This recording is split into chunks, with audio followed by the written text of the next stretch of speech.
A graça e a paz, queridos. Que bom estar com vocês aqui, num tempo tão festivo. A gente iria se reunir com as mulheres, mas o Senhor tinha algo novo para a gente, algo mais para a gente. Pessoal do som, eu preciso minha voz aqui no retorno, por favor.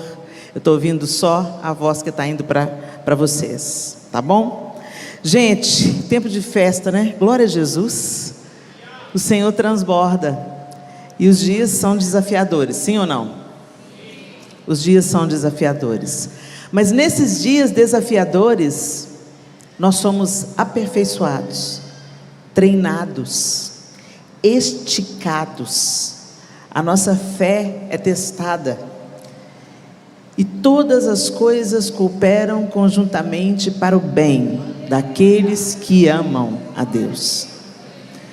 Então, eu não sei o que você está passando, mas eu tenho certeza que você está passando alguma coisa, porque não está fácil para ninguém, né? Cada um de nós sabe o que acontece com os desafios diários, em família, no trabalho, na universidade, na família da fé, tantos desafios, no Brasil, na política, no mundo, nas guerras. Se a gente está minimamente conectado, a gente está vendo que há necessidades em todas as frentes, mas o Senhor quer que a nossa alegria e confiança sejam fortalecidos. A gente está feliz e crendo em dias que está tudo de acordo com aquilo que a gente quer, é fácil, certo ou não?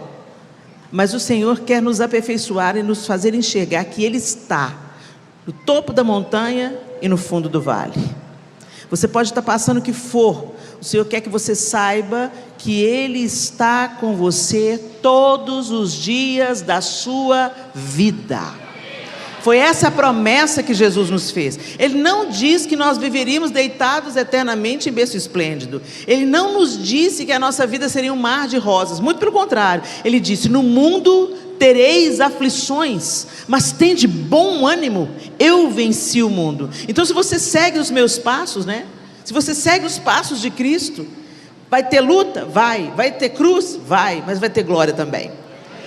E Ele fez uma promessa. A promessa que Ele fez é que Ele estaria conosco todos os dias, nos bons dias e nos dias ruins, nos dias em que tudo dá de acordo com aquilo que a gente quer, que a gente sonha, que a gente prefere, e nos dias que parece que está tudo ao contrário, o Senhor está, e Ele é digno de ser adorado nos dias em que nós estamos felizes e satisfeitos, e Ele é digno de ser adorado nos dias que nós nos sentimos esmagados.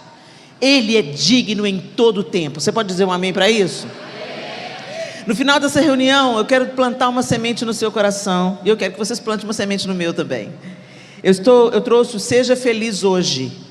Seja feliz hoje. O caminho do contentamento. Como a gente sempre acredita que precisa de mais alguma coisa para ser feliz, né? Quando eu casar, eu vou ser feliz. Quando eu tiver filho, eu vou ser feliz. Quando eu formar, eu vou ser feliz. Quando os meus filhos crescerem, eu vou ser feliz. Quando eu for avó, eu vou ser feliz. Não, gente, o que a gente tem para viver é hoje. E o Senhor quer se revelar a nós hoje, e quer que a gente entenda o significado do que é viver contente, como o apóstolo Paulo, em toda e qualquer situação, tendo muito ou tendo pouco, na fartura ou na falta. Em todas as coisas nós somos mais do que vencedores. Em Cristo nós somos mais do que vencedores.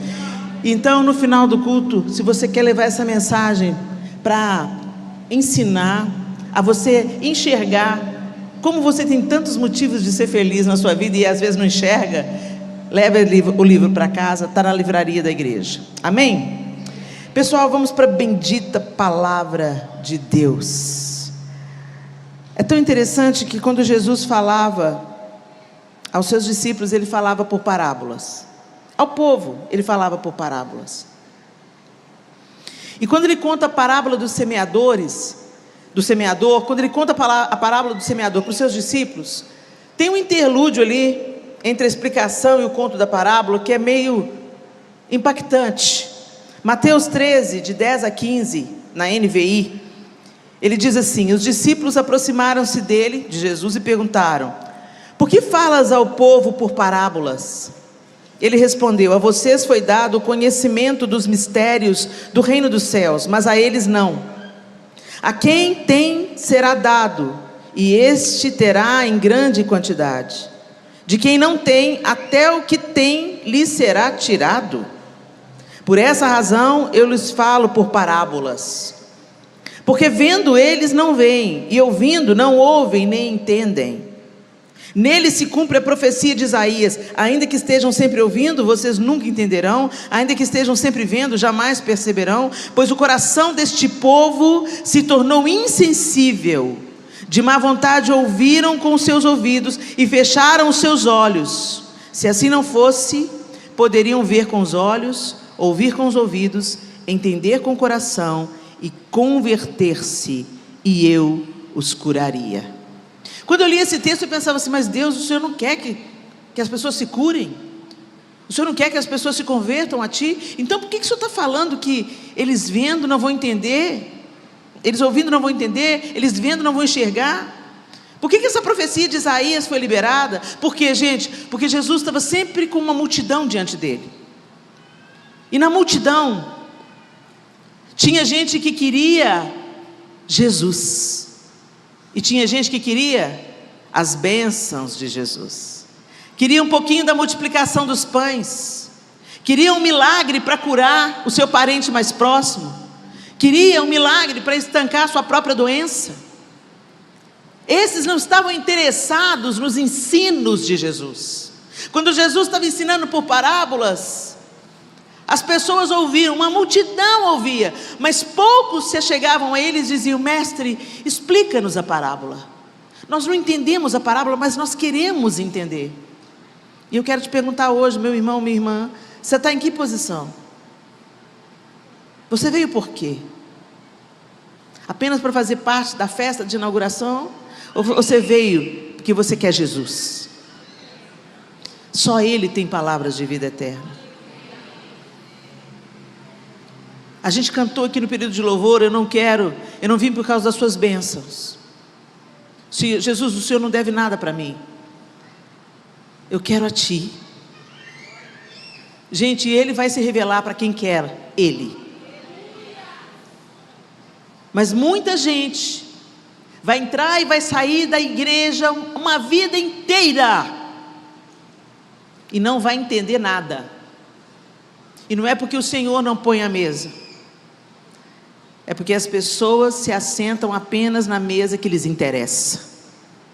Eu quero dizer para você: discirna hoje a sua mesa, e pare de vir até Cristo por aquilo que Ele pode te dar, porque tudo que Ele podia te dar, Ele já te deu. Ele deu a vida dEle, para você ter novamente acesso ao Pai. Você estava morto, condenado ao inferno. Todo ser humano nasce condenado ao inferno, nasce separado de Deus, mas através de Cristo nós somos reconectados com Ele. Hoje é sexta-feira, hoje é a marca de que aquele sacrifício na cruz nos reconciliou definitivamente com o Pai. Então, em nome de Jesus, que a gente não se relacione com Deus apenas através da religião, apenas através de um interesse. Eu venho, bato meu ponto, participo do culto e vou para casa feliz porque o louvor foi tão abençoador, porque as luzes estavam lindas, as canções afinadas, o painel maravilhoso, mas volta para casa e continua vivendo a mesma vida. Que o Senhor, em nome de Jesus, abra a sua compreensão para que você entenda as Escrituras e não apenas as ouça, mas se torne praticante delas, para a glória de Deus Pai. Amém? Abra sua Bíblia comigo na segunda carta de Pedro. Segunda de Pedro, capítulo 3.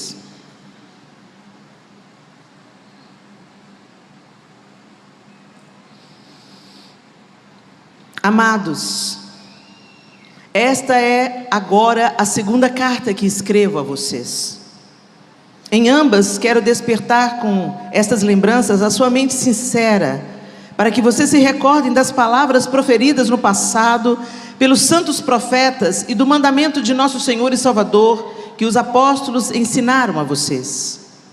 Antes de tudo, saibam que nos últimos dias surgirão escarnecedores, zombando e seguindo suas próprias paixões. Eles dirão: o que houve com a promessa da sua vinda? Desde que os antepassados morreram, tudo continua como desde o princípio da criação. Mas eles deliberadamente se esquecem de que há muito tempo, pela palavra de Deus, existem céus e terra, esta formada da água e pela água. E pela água o mundo daquele tempo foi submerso e destruído. Pela mesma palavra, os céus e a terra que agora existem estão reservados para o fogo, guardados para o dia do juízo e para a destruição dos ímpios. Não se esqueçam disto, amados. Para o Senhor um dia é como 1000 anos, e 1000 anos como um dia. O Senhor não demora em cumprir a sua promessa, como julgam alguns. Ao contrário, Ele é paciente com vocês, não querendo que ninguém pereça, mas que todos cheguem ao arrependimento. O dia do Senhor, porém, virá como ladrão. Os céus desaparecerão como um grande estrondo. Os elementos serão desfeitos pelo calor, e a terra e tudo que há nela será desnudada. Visto que tudo será assim desfeito, que tipo de pessoas é necessário que vocês sejam? Vivam de maneira santa e piedosa, esperando o dia de Deus e apressando a sua vinda. Naquele dia, os céus serão desfeitos pelo fogo e os elementos se derreterão pelo calor. Todavia, de acordo com a sua promessa, esperamos novos céus e nova terra, onde habita a justiça. Portanto, amados, enquanto esperam estas coisas, empenhem-se para serem encontrados por Ele em paz, imaculados e inculpáveis. Tenham em mente que a paciência de nosso Senhor significa salvação, como também o nosso amado irmão Paulo escreveu a vocês, com a sabedoria que Deus lhe deu. Ele escreve da mesma forma em todas as suas cartas, falando nelas destes assuntos. Suas cartas contêm algumas coisas difíceis de entender, as quais os ignorantes e instáveis torcem, como também o fazem com as demais escrituras, para a própria destruição deles. Portanto, amados, sabendo disso, guardem-se para que não sejam levados pelo erro dos que não têm princípios morais, nem percam a sua firmeza e caiam. Cresçam, porém, na graça e no conhecimento de nosso Senhor e Salvador Jesus Cristo. A Ele seja glória agora e para sempre. Amém. Senhor, essa é a Tua palavra, e nós Te pedimos que nessa noite ela nos exorte, nos console, nos ensine, mude a nossa mente, gere em nós uma nova maneira de viver, em nome de Jesus. Amém e amém. Queridos, nós estamos vivendo, como eu disse, dias desafiadores, dias de más notícias, de aceleração da impiedade, coisas que há 10 anos atrás eram bem definidas, o que é certo, o que é errado, hoje não são mais. Hoje o que era certo é errado, e o que o errado se tornou certo. Hoje a gente vê algumas questões que parece que a gente está sonhando. Não acredito que eu ouvi isso, não acredito que eu vi isso. Dá vontade de falar assim: para aí o mundo que eu vou descer. Não estou dando conta. Mas acontece, gente, que quando a gente olha para as Escrituras, a gente vê que não tem nada novo debaixo do céu. E que as profecias estão se cumprindo. Está havendo uma aceleração da maldade. E nós estamos vivendo os últimos dias desde que Jesus subiu aos céus. E algumas pessoas hoje, você já escuta falando exatamente o que já estavam falando para Pedro há mais de 2000 anos atrás. Mas desde a criação o mundo continua do mesmo jeito. Esse Deus fala que vai, Jesus fala que vai voltar, volta nada. E a promessa? Já passou mais de 2000 anos, vocês ainda acreditam nisso? A gente já está ouvindo hoje que Pedro já ouvia. Gente, por isso mesmo o mundo se torna indesculpável, porque Deus está estendendo misericórdia por mais de 2000 anos. Desde que Jesus subiu ao céu e prometeu voltar, Deus tem dado ao homem, através das gerações, através dos séculos, a chance de conhecerem o Evangelho de Jesus Cristo, se converterem a Ele e viverem um novo estilo de vida que também anuncia a Cristo. Deus está estendendo graça e misericórdia, Ele é longânimo. Mas quando a taça da sua ira transbordar, aqueles que não creem, aqueles que rejeitam, aqueles que dão as costas para a palavra do Senhor, estes sofrerão a grande ira do Senhor. Jesus morreu numa sexta-feira, foi pendurado no madeiro. Deus moeu o seu próprio Filho na cruz, para que eu e você tivéssemos acesso a Ele. Deus não poupou o seu próprio Filho para que você tivesse uma nova perspectiva de vida e salvação. E há 2000 anos essa palavra tem sido anunciada, há mais de 2000 anos, isso atravessa os séculos, essa palavra atravessa os séculos, o Evangelho atravessa os séculos, quebra os paradigmas, anuncia a verdade, mas os homens dão coceira nos ouvidos e eles não querem saber. O apóstolo Pedro começa falando que nos últimos dias surgirão escarnecedores, zombando e seguindo suas próprias paixões. É o que a gente está vendo aí. Dentre eles, há ainda aqueles a quem Deus quer salvar. Dentre eles, ainda tem aqueles que Deus quer alcançar. E nós estamos aqui para anunciar, não apenas com as nossas palavras, meus irmãos, mas com a nossa vida. Que nós cremos que a nossa esperança é inabalável, porque ela não está em homens, ela não está em governos humanos. A nossa esperança está de que o justo restaurará todas as coisas. Quando Jesus se assentar no trono para reinar, tudo que nós almejamos de retidão, de beleza, de justiça, de restauração, Ele fará. A nossa esperança é Cristo, a nossa esperança a política não pode nos dar. Vocês entendem o que eu estou dizendo?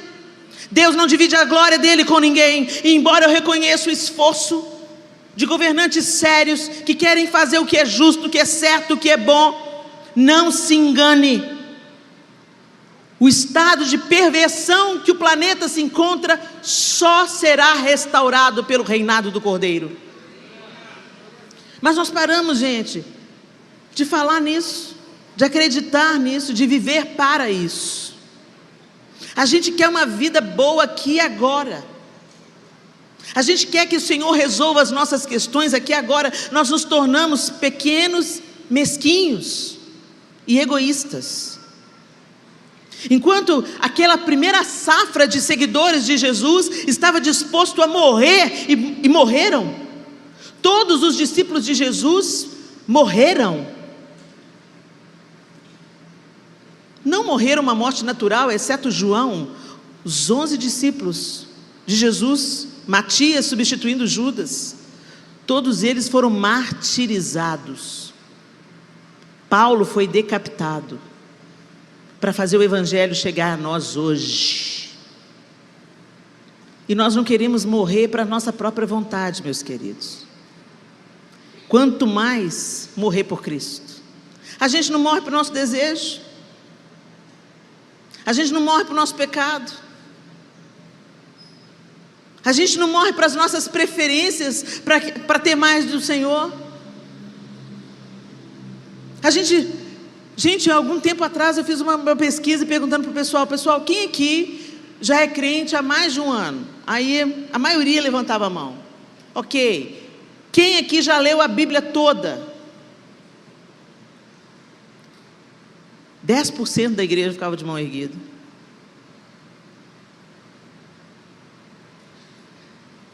Como é que você quer conhecer alguém se você não escuta a voz dele? Você não conversa com ele. Quando eu oro, eu falo com Deus. Quando eu leio a Bíblia, Deus fala comigo.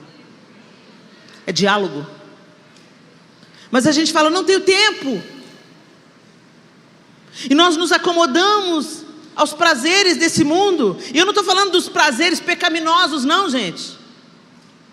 Eu estou falando dos prazeres cotidianos, das preferências, do entretenimento, daquilo que a gente gosta, daquilo que é legal. E eu não estou dizendo que você tem que viver uma vida sisuda e triste. Mas eu estou dizendo o seguinte, que aquilo que toma o lugar de Deus no nosso coração se chama idolatria. Aquilo que toma a primazia de Deus nos nossos dias se chama idolatria. E o diabo está nos mantendo bem entretidos e rasos. Entretidos e sem raízes. E quando nós não temos raízes, nós seremos abalados. Nós vamos sucumbir. Eu tenho pensado na perseguição chegando aqui no Ocidente, porque ela já existe no Oriente há muitos anos. Pessoas são decapitadas, queimadas e fuziladas por crerem em Jesus Cristo. Pessoas que no Egito, por exemplo, recebem uma Bíblia de presente. Elas recebem a Bíblia como um tesouro raro. E nós temos a Bíblia, só que nesse tablet eu tenho 6 versões da Bíblia. Nós temos acesso. Em alguns países, não. Em alguns países, não tem pregação no YouTube. Não tem reunião nas igrejas. A igreja é marginal, é underground. As pessoas se reúnem escondidas. E aqui a gente tem a Bíblia, a gente tem a igreja, a gente tem o Kids, a gente tem os adolescentes, e a gente tem acampamento. E o que é que a gente está fazendo com isso, pessoal? Essa igreja foi estabelecida aqui para ser luz. E Lagoinha vem para somar, não como a melhor igreja, Lagoinha vem para somar com todo o corpo de Cristo que se reúne em Sorocaba. Lagoinha vem para somar com tudo aquilo que já estava estabelecido aqui antes que Lagoinha chegasse. Lagoinha é apenas um membro de todo o corpo de Cristo. E a igreja do Senhor está estabelecida na terra para fazer diferença. Aí você fala, amém, amém, Helena, é isso mesmo. Mas o que você está fazendo como igreja, meu lindo? O que você está fazendo como igreja, minha querida? Porque tudo fica nas costas dos pastores, diáconos, presbíteros e líderes. Nós não fomos chamados para ser consumidor de igreja, nós fomos chamados para ser igreja. Parte do corpo, participante dos processos.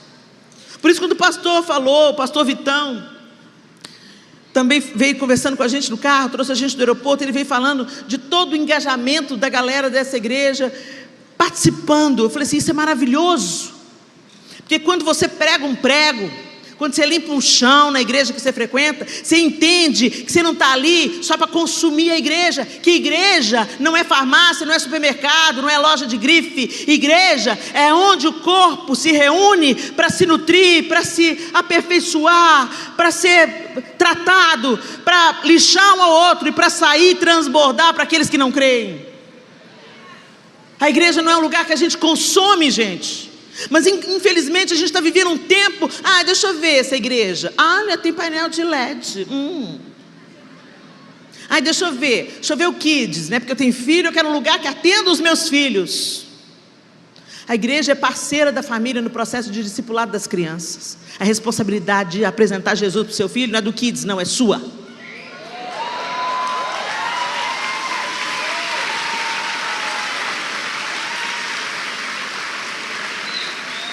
A igreja é participante.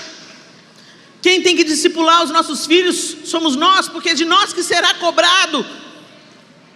E eu sei do que eu estou falando. Então a gente tem que perder essa mentalidade. Hoje é o primeiro dia de culto da Lagoinha nesse novo espaço. Um espaço que Deus deu com tanta graça, pela pura necessidade, o outro lugar já não comportava, e bendito seja Deus, pessoas estão sendo salvas. Esse é o propósito da gente na terra, gente. A gente só está na terra ainda porque tem gente que Deus quer alcançar, que ainda não foi alcançado. Por isso que Pedro está falando nesse texto, a fim de que vocês permaneçam firmes e acelere a volta do Senhor. A gente quer que Jesus volte, não porque a gente ama a presença dele, a gente quer que ele volte para se tirar a gente da bagaça. Não, o mundo está ruim demais. Ora vem, Senhor Jesus. Gente, a noiva, ela quer o noivo. A noiva que só quer livrar da encrenca não é noiva, é uma golpista, é golpe do baú. A noiva de Cristo, ela não quer a volta dele. Porque vão acabar os problemas, Jesus vai estabelecer a justiça, haverão novos céus e nova terra, vai ser tudo maravilhoso. O que será que eu vou fazer na Nova Jerusalém? Qual que será a minha função, o meu trabalho? Como é que vai ser? Gente, porque vai ter uma vida, a gente não vai ficar lá só assim. Não. A nossa vida vai refletir a glória de Deus, a nossa vida vai ser em adoração a Deus, mas nós teremos funções, nós teremos responsabilidades e vai ser lindo. Eu mal posso esperar por isso. Mas sabe o que eu mais gosto de pensar? É que Jesus vai estar lá. A pessoa de Jesus. A gente fica assistindo The Chosen, né? E aí a gente fica todo mundo apaixonado lá pelo Jonathan. O Jonathan é picareta, pecador, igual a gente. Mas glória a Deus, ele está fazendo um papel muito, muito sensacional, né? Ele está fazendo muito bem, um grande ator. Agora você já parou, você está esse relacionamento com Jesus? Se você não se relaciona com Ele agora, você não vai desejar esse relacionamento mais próximo. Se você não namora, você não vai desejar o casamento. O dia que eu descobri que eu queria casar com o João, é o dia que eu não aguentava mais dar tchau para ele. A gente começou a namorar, a gente se gostava, e aí o namoro foi evoluindo, 1 ano, 2 anos, e aí a gente começou a falar no casamento, ele me pediu em casamento. Eu não aguentava mais despedir. Eu não aguentava mais dizer tchau, vai para sua casa, eu fico aqui na minha. Era doloroso a hora de dizer tchau. A gente foi se aprofundando num relacionamento de tal forma que a gente queria estar junto. E eu não estou falando só dessa junção sexual, não, gente. É o todo. A companhia, o dividir a vida, o compartilhar a jornada. A sensação mais gostosa que eu tive foi no dia seguinte da noite de núpcias, que nós dois entramos num ônibus em Belo Horizonte e fomos até Araxá, no Triângulo Mineiro, para a nossa lua de mel. E eu pensando, olhando para ele, pensando, que legal. É a primeira vez que eu estou viajando com ele sozinha, só nós dois, na nossa lua de mel. É isso que a gente deve almejar com Jesus, gente. A gente assiste o filme da Paixão de Cristo, chora. Assiste The Chosen, chora. Mas na hora de você ter a sua intimidade com Ele no quarto, você vai para o celular. Eu quero a presença de Deus. Eu vou escutar uma mensagem da Helena Tanu no YouTube. Não, gente, tem coisa que é só você e Ele. Sem outra pessoa.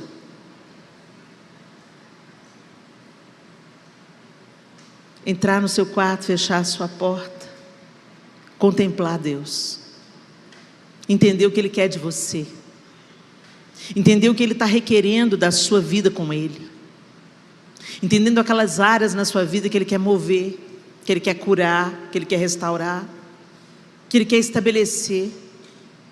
Entender como Ele vai te usar na vida de outras pessoas. Às vezes a gente almeja por grandes coisas, pensa, Deus vai me usar, eu vou cantar, eu vou gravar o EP, eu vou pregar a palavra com o microfone na mão. Não, às vezes Deus quer te usar para sua vizinha, quer te usar na vida de uma pessoa que entra na igreja e o diaconato não percebe, mas você percebe. Gente, está chegando um tempo que a gente tem que tomar a nossa posição no corpo de Cristo, assumir a nossa responsabilidade pessoal. Como eu participo desse todo para a glória de Deus? Como eu vivo a vida para a glória de Deus? Como eu posso abençoar o meu patrão, o meu funcionário, os meus iguais no meu trabalho? Como eu posso ser bênção? Gente, mais do que pregar com a boca, prega com a vida. prega com amor, derrama amor sobre as pessoas, derrama consolo sobre as pessoas, abraça aquelas pessoas que precisam de um abraço. Quantos suicídios poderiam ser evitados se o povo de Deus estivesse conectado com o alto, ao invés de estar com o tablet, que não olha para o olho daquele que está sofrendo e não percebe que o comportamento dele está estranho. Estamos indiferentes, egoístas, autocentrados. E Deus está nos chamando para sermos seus discípulos. Frequentar uma igreja, meu irmão, não faz de você um discípulo de Jesus. O que acontece aqui no coletivo tem que acontecer no quarto, no privado, no secreto da sua vida. Quando as pessoas não estão te assistindo. O pessoal da adoração, do louvor aqui, eles têm que cantar para Jesus no secreto, senão isso aqui é só performance.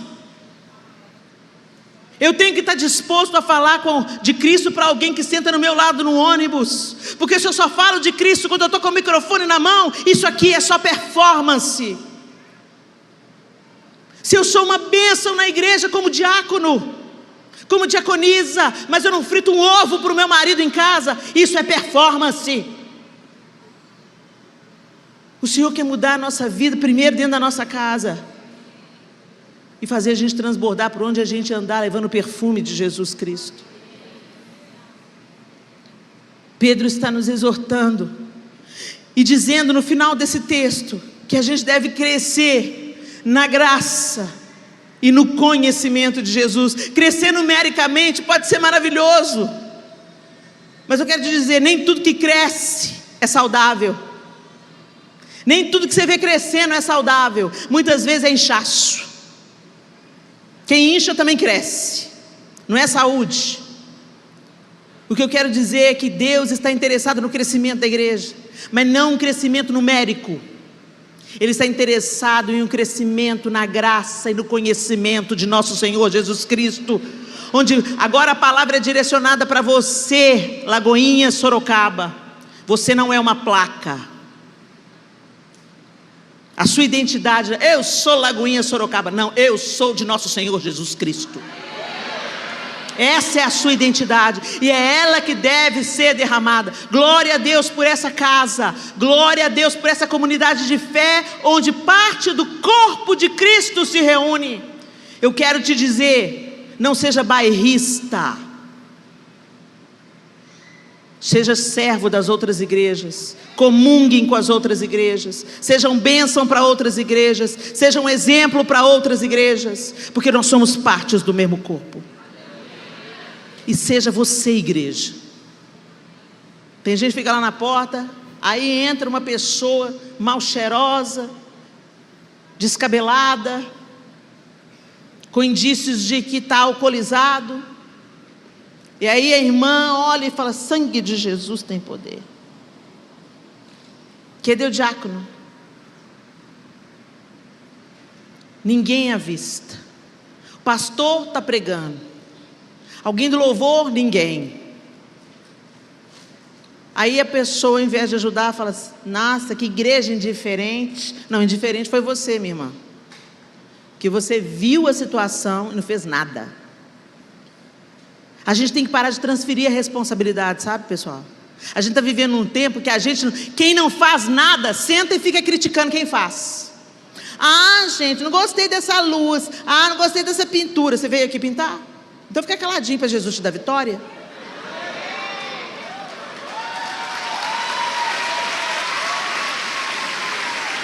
É impressionante. Quando você vê alguém criticando muito, você vai ver a vida, não faz nada. Não faz nada, e senta e fica criticando. Ah, assim ficava melhor, assim podia ficar. Eu anunciei uma viagem para Israel, que eu vou levar um grupo de pessoas, de mulheres, no final do ano. Aí coloquei lá no meu Instagram, né? Eu já faço isso há 7 anos, o Congresso de Mulher. Aí a pessoa chegou lá e falou assim: podia fazer um na Ilha do Marajó. Eu falei: excelente ideia, você já fez? Me mostra com quem eu entro em contato.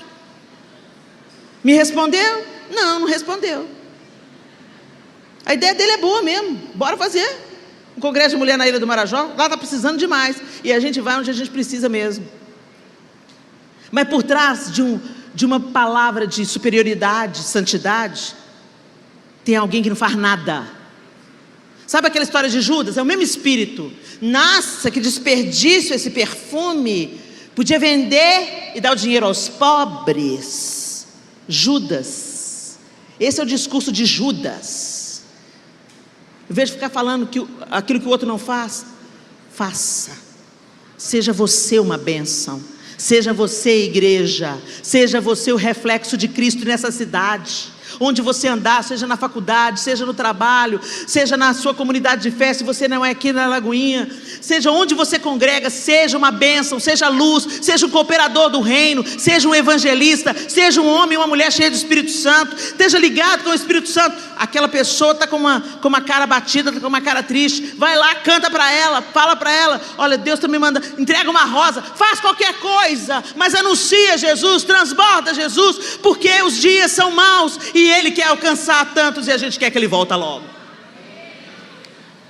Cresça na graça.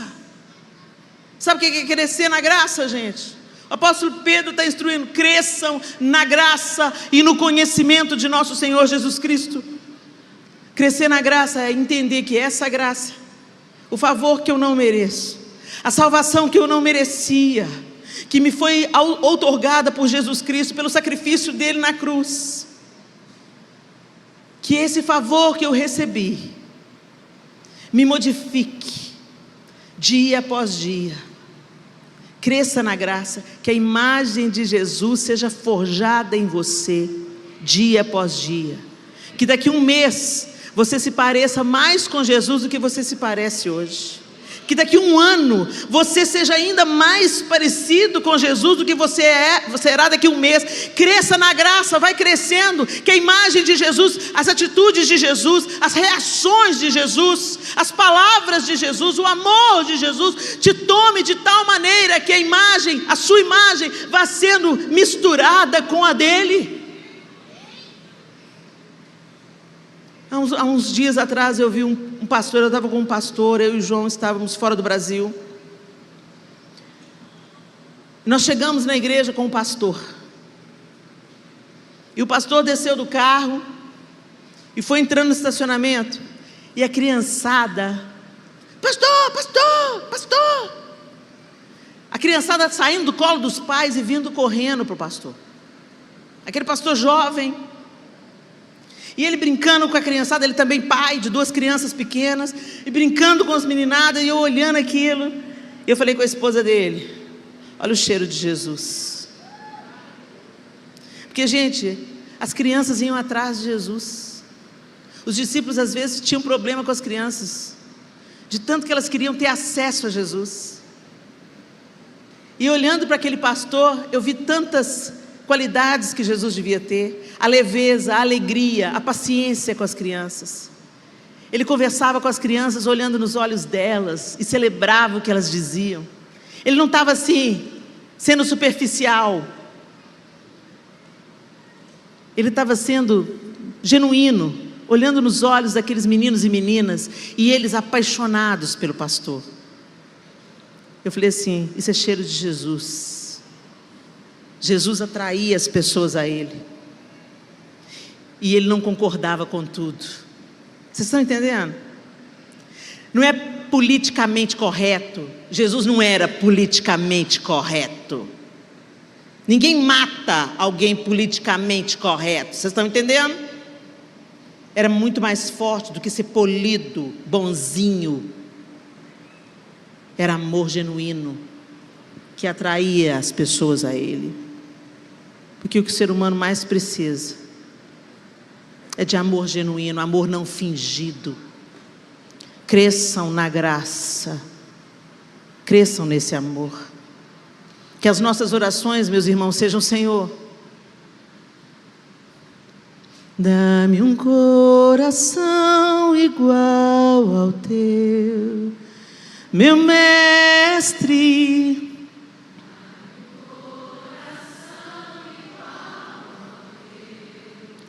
Coração disposto a obedecer, cumprir todo o teu querer.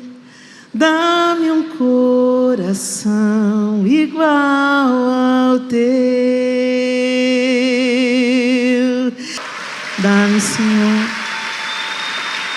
Dá-nos um coração igual ao teu, Senhor. Cresçam, porém, na graça e no conhecimento. Meus irmãos, é urgente. Se você não conhecer a verdade, você será enganado. Se você não se encher da verdade, você será iludido. E conhecereis a verdade, e a verdade vos libertará, inclusive do engano. Gente, sabe o que é engano? Engano é o que parece genuíno, mas é falso. E como é que você sabe? Como é que você discerne entre uma pedra preciosa falsa e uma pedra preciosa verdadeira? Conhecendo a verdadeira. Quem conhece profundamente uma peça verdadeira, um metal precioso verdadeiro, o que é ouro verdadeiro, o que é diamante verdadeiro, diante da réplica, vai identificar a falsidade. Mas para identificar o que é falso, você precisa conhecer o que é verdadeiro. Por isso, meus queridos, nós precisamos de nos encher da palavra de Deus. Mais do que nunca, ela sempre foi distorcida, ela sempre foi perseguida. A Bíblia sempre foi um livro marginal, revolucionário, o mais vendido de todos os tempos, e continua sendo, mas o mais perseguido. Como ele incomoda, né, gente? Se ele não incomodasse tanto, as pessoas ficariam caladinhas sobre ele. Seria mais um livro, não concordo, e levariam suas vidas. Mas esse livro evidencia o nosso pecado.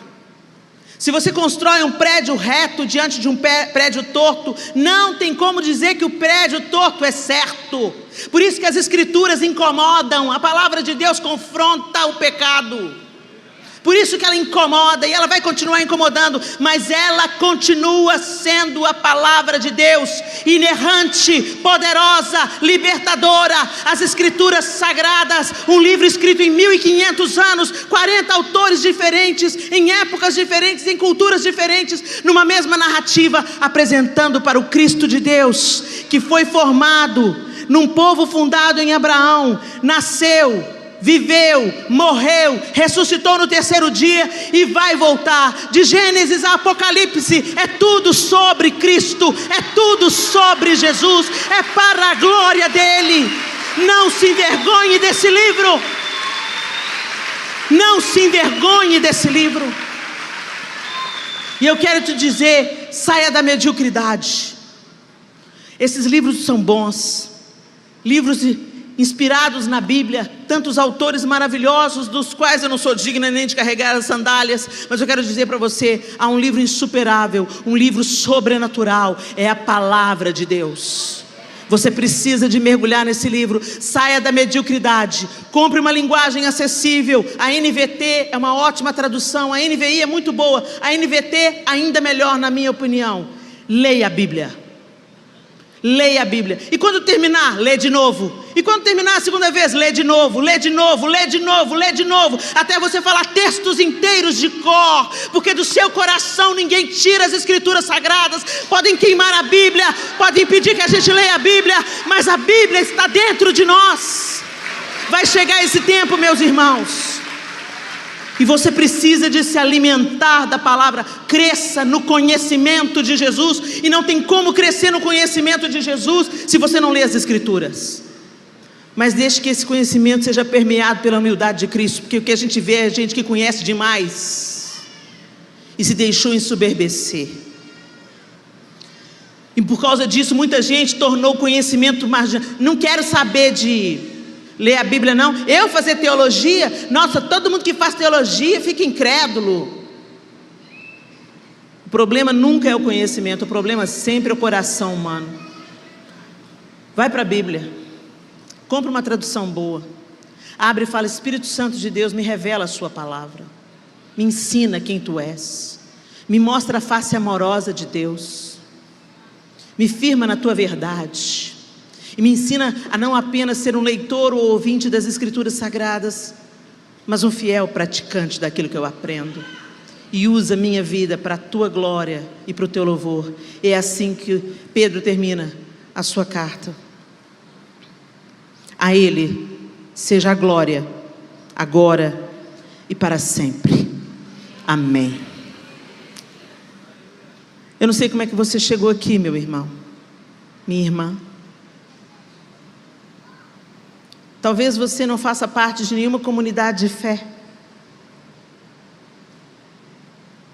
Talvez você veio convidado por alguém que já frequenta essa casa e quer te apresentar essa família. Mas eu quero te dizer uma coisa. Hoje é sexta-feira chamada Santa, sexta-feira da Paixão,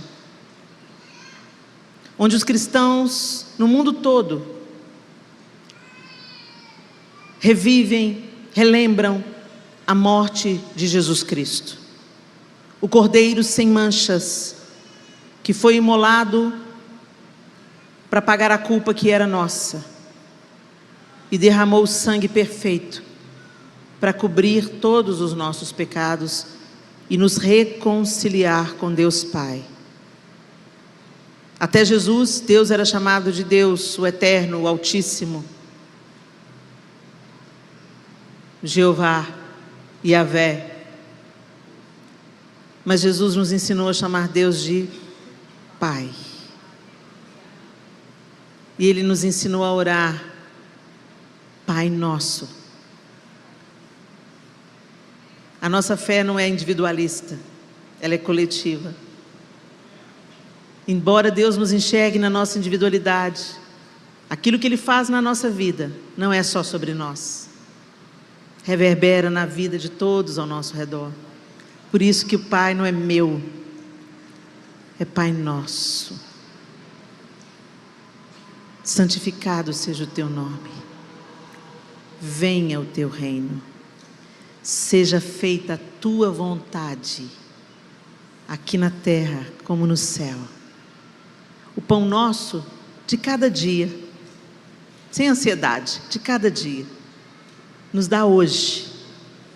E perdoa as nossas dívidas, assim como nós perdoamos aos nossos devedores. Para fazer essa oração, você tem que estar com o seu coração liberado com seu irmão. E não nos deixes cair em tentação, mas livra-nos do mal.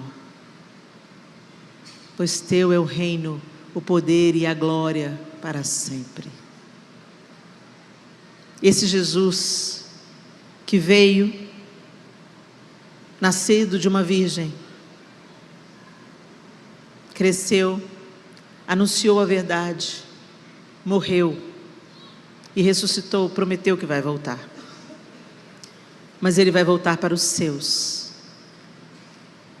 Para nós que cremos e abrimos o nosso coração para esse sacrifício bendito, e que temos procurado crescer na graça e no conhecimento de nosso Senhor Jesus Cristo, a volta dEle não é o nosso desespero, não é a angústia, não é o medo. A volta dEle é o nosso anseio, a nossa esperança, a nossa expectativa. Ora vem, Senhor Jesus. Mas para aqueles que não creem, será um dia terrível, como no mesmo texto Pedro descreveu, um tempo de juízo e tormento. E você precisa de ter essa consciência para fazer a sua escolha. As fileiras dos exércitos já estão se desenhando, eu não sei se vocês percebem claramente. As fileiras dos exércitos, daqueles que pertencem à luz e daqueles que pertencem às trevas. Mas o Senhor continua estendendo graça e misericórdia. Ele tem a expectativa de que muitos daqueles que estão nas trevas passem para a luz, passem para o exército da luz. E não se engane, o exército das trevas também está trabalhando para saquear o exército da luz. Muitos apostatarão da fé e negarão a Cristo. Por isso nós precisamos de nos fortalecer, de sermos treinados e aperfeiçoados nele, para continuarmos firmes até o fim. Seja o fim com a sua volta nos ares, ou seja o fim do nosso chamamento pela morte. Que estejamos prontos, meus irmãos. E eu quero perguntar para você, que nunca fez essa oração de entrega da sua vida a Jesus Cristo. Você está pronto? Você sabe a qual lado você pertence? De que exército você faz parte? Você já caminha com Jesus Cristo? Ele é o Senhor da sua vida. Você disse a Ele: Senhor, eu creio no Teu sacrifício na cruz, eu creio que o Senhor veio fazer reconciliação comigo e Deus Pai, e eu aceito esse sacrifício e essa reconciliação. Eu quero ser feito filho de Deus a partir de hoje. Você já fez essa oração? Se você não fez essa oração na sua vida, você nunca fez uma oração, você crê em Jesus, você crê que Ele veio, que Ele é Filho de Deus, que Ele morreu e ressuscitou, você crê nisso tudo. Às vezes você aprendeu isso por cultura. O nosso país é um país católico, cristão, evangélico. Você escutou isso, que Jesus é Filho de Deus, desde que você era pequeno. Não é disso que eu estou falando. Eu não estou falando sobre conhecer a história de Jesus, eu estou falando sobre conhecer o Jesus da história, sobre crer que Ele é o Filho de Deus, e sobre aceitar esse sacrifício, e entender que você precisa de salvação. Salvação de quê, Helena? Salvação do seu estado de separação de Deus. Se você não está em Cristo, você está separado de Deus. Helena, mas eu faço boas obras, eu tenho um orfanato, eu ajudo os mais pobres. As boas obras não podem te salvar. Eu que digo, não, a Bíblia que diz. Ninguém é salvo pelas obras para que ninguém se glorie em si mesmo. As obras, elas são resultado da bondade e da misericórdia de Deus em nós, da atuação dele em nós. Mas nós precisamos de nos aliançar com Ele. Vocês estão entendendo, gente? Eu estou falando uma linguagem clara para vocês? E às vezes você frequenta a igreja. Você é da igreja evangélica? Ah, eu nasci num berço evangélico. Deus não tem neto não, querido. Não é porque seus pais servem a Deus que você já é filho de Deus. Você precisa de ter uma experiência, uma entrega pessoal. A salvação é individual. Eu não posso salvar o meu marido, eu não posso salvar os meus filhos. Só Cristo pode. Por isso eu quero perguntar nessa noite, tem alguém aqui? Eu queria que todos nós fechássemos os olhos, para que não houvesse nenhum tipo de constrangimento e que a gente ficasse em oração. Nos dê, Jesus, um coração como o teu. Todos orando agora. Evite de andar, por favor, esse é um momento solene, um momento importante. Espírito de Deus, tenha liberdade no nosso meio, para fazer o que só o Senhor pode. Às vezes você nasceu no Evangelho, mas você nunca fez uma oração confessando que Jesus Cristo é Filho de Deus, Pai, e aceitando essa reconciliação, dizendo: Senhor, eu quero que o Senhor reine sobre a minha vida, reine sobre os meus dias. Eu não estou te chamando para uma religião, meu irmão. Eu estou te convidando para um relacionamento com Deus Pai, através de Jesus Cristo, seu Filho.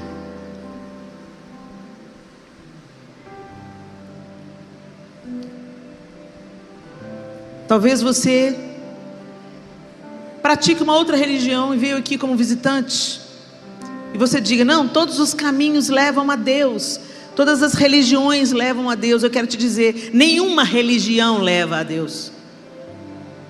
As religiões são ótimas, mas o caminho é só Jesus. O caminho não é uma religião, o caminho é uma pessoa. Por isso que Jesus diz: eu sou o caminho, artigo definido, o, não é um dos, o. Eu sou o caminho, a verdade e a vida. Ninguém vem ao Pai a não ser por mim. Só Cristo é o caminho que te leva de volta a Deus, o seu Criador. E para isso você tem que abrir o seu coração. E por mais simples que seja, é altamente poderoso crer no seu coração que Jesus é o Filho de Deus, e entregar a sua vida a Ele e dizer: Senhor, eu quero que o Senhor escreva o meu nome no livro da vida. Eu quero ser contado com aqueles que te amam, que creem no Senhor e que aguardam a tua vinda. Eu quero que todos os meus dias sejam dirigidos pelo Senhor, e que o Senhor me ensine a viver uma vida que dignifique o Senhor, glorifique o teu nome, expanda o teu reino e sirva ao próximo. Se você nunca fez essa oração, todos de olhos fechados, por favor. Se você nunca fez essa oração, entregando a sua vida a Jesus Cristo, confessando publicamente que Ele é o seu Salvador, eu queria que você levantasse a sua mão no seu lugar, e eu queria orar por você. Que não haja constrangimento nenhum nessa hora, porque Jesus diz: aquele que me confessar diante dos homens, eu também o confessarei diante do meu Pai que está nos céus. Amém, aleluia, glória a Deus. Continua com a sua mão erguida. Amém, o Senhor te abençoe, o Senhor te abençoe, aleluia. Eu queria te pedir algo, que todos nós ficássemos de pé agora, para facilitar.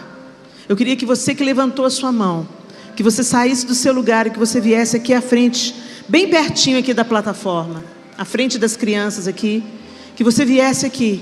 Nós queremos orar como igreja, nós queremos orar por você, pela sua família, e queremos te dar a oportunidade de fazer essa oração publicamente, abrindo o seu coração para Jesus. Aleluia, aleluia, glória a Deus, glória a Deus. Vem, ainda tem tempo, pode vir, pode vir. Vocês que vieram aqui à frente, gostaria que vocês olhassem para mim aqui só um minutinho. Igreja, estenda suas mãos para cá, fiquem em oração por essas pessoas. É um momento solene. Aqui é um marco entre a vida e a morte, gente. Eu queria que vocês que estão vindo aqui à frente, para publicamente assumirem Jesus, sabe? Jesus disse, Ele disse claramente assim: aquele que me confessar diante dos homens, eu também o confessarei diante de meu Pai. Então, quando você saiu do seu lugar e você veio, e você falou: Jesus, eu não tenho vergonha do Senhor, eu estou te assumindo, e eu quero que o Senhor me assuma também. Então eu quero que você olhe para mim aqui agora, você que veio para fazer essa decisão, e que você repetisse uma oração comigo, mas que você repetisse em fé. Espere eu falar, vê se você concorda com o que eu estou falando, e aí você repete. Faça isso conscientemente, não levianamente, tá bom? E você, igreja, fique em oração. Senhor Deus Todo-Poderoso, eu estou na Tua presença, porque eu creio que Jesus Cristo é Teu Filho. Publicamente eu confesso que eu creio que Jesus Cristo é Teu Filho. Eu creio que Ele morreu, que Ele ressuscitou e que Ele vai voltar. Eu quero ser achado, justificado. Perdoa os meus pecados, limpa-me da minha vergonha e impureza.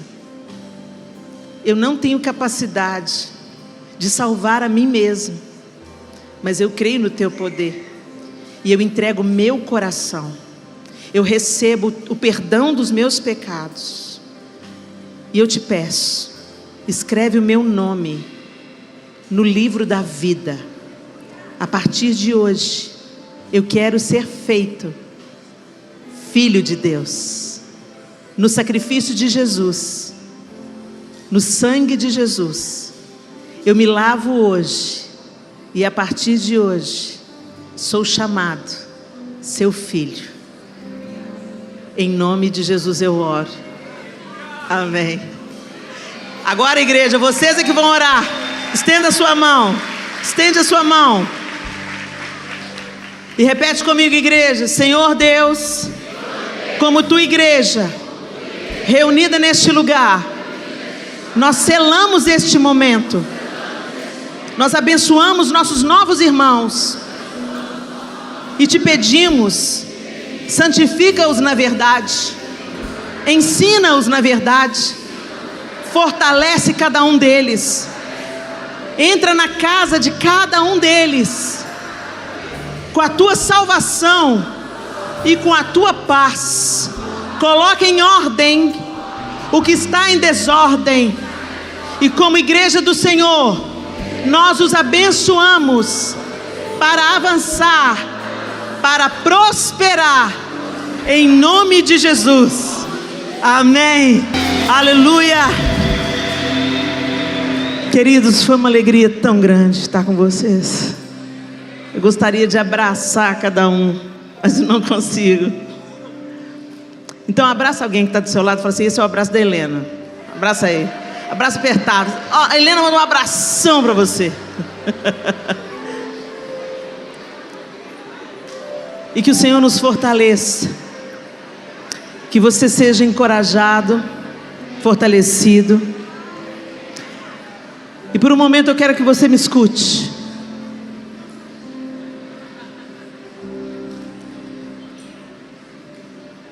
De uma vez por todas, meus irmãos e irmãs, nós não consumimos a igreja, nós somos parte dela.